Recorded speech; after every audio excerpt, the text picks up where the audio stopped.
বরাবরই সেনাবাহিনী বা সশস্ত্র বাহিনীকে আমার কাছে আমার একটি বৃহত্তর পরিবার বলেই মনে হয় বা আমরা মনে করি।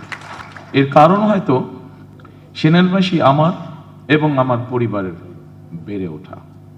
বিগত ১.৫ দশকে দেশের স্বাধীনতা এবং সার্বভৌমত্ব রক্ষায় সেনাবাহিনীর ভূমিকা এবং গৌরব সম্পর্কে সেনা কর্মকর্তা এবং সদস্যরা নিজেরা নিজেদের বিবেককে জিজ্ঞেস করলে হয়তো অনেক প্রশ্নের উত্তর খুঁজে পাওয়া যাবে। ২০০৯ সালের ফেব্রুয়ারি মাসে বিডিআর পিলখানায় পরিকল্পিত সেনা হত্যাযজ্ঞের পরও এমন নির্মম হত্যাযজ্ঞের দিনটি খোদ সেনাবাহিনীও যথাযথ গুরুত্বের সঙ্গে পালন করতে পারেনি অথবা পালন করতে দেওয়া হয়নি তাদেরকে।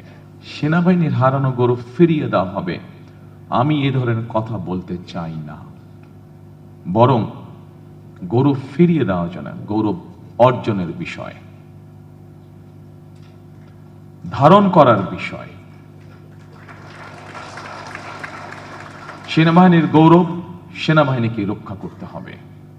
সেনাবাহিনীর নিজেদের সম্মান এবং মর্যাদা সম্পর্কে নিজেদেরকে সতর্ক এবং সচেতন থাকতে হবে।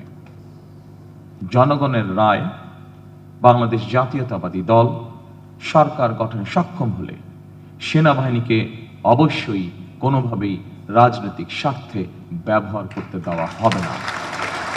বিএনপি সবসময় বাংলাদেশের পক্ষের দল।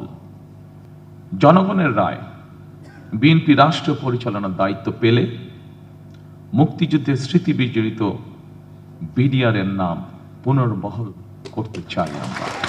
ভবিষ্যতে যাতে কখনোই এই ধরনের ঘটনা না ঘটে সেই লক্ষ্যে সেনাবাহিনীর সঙ্গে আলোচনা করে বিডিআর পিলখানা সেনা হত্যাযজ্ঞের দিবসটিকে শহীদ সেনা দিবস অথবা সেনা হত্যাযজ্ঞ দিবস অথবা জাতীয় শোক দিবস হিসেবে ঘোষণা করার পরিকল্পনা আমাদের রয়েছে। জাতীয় নিরাপত্তা পরিষদ গঠন, সেনা আইনের কিছু কিছু বিধিমালার পরিমার্জন কিংবা সংস্কার সহ এইসব সুপারিশমালাগুলি অবশ্যই গুরুত্বপূর্ণ বলে আমি ব্যক্তিগতভাবে মনে করি। সেনাবাহিনী সাবেক এবং বর্তমান কর্মকর্তাদের সমন্বয়ে আমরা একটি কমিটি গঠনের পরিকল্পনা করেছি। এই কমিটির সুপারিশ অনুযায়ী দাবি দেওয়াগুলি পরীক্ষা নিরীক্ষা করে প্রতিটি সুপারিশ পর্যায়ক্রমে ইনশাল্লাহ আমাদের বাস্তবায়নের ইচ্ছা আছে। সেনাবাহিনীর সাবেক কর্মকর্তা এবং সদস্যদের একটি দাবি ছিল ওয়ান র্যাঙ্ক ওয়ান পে নীতি।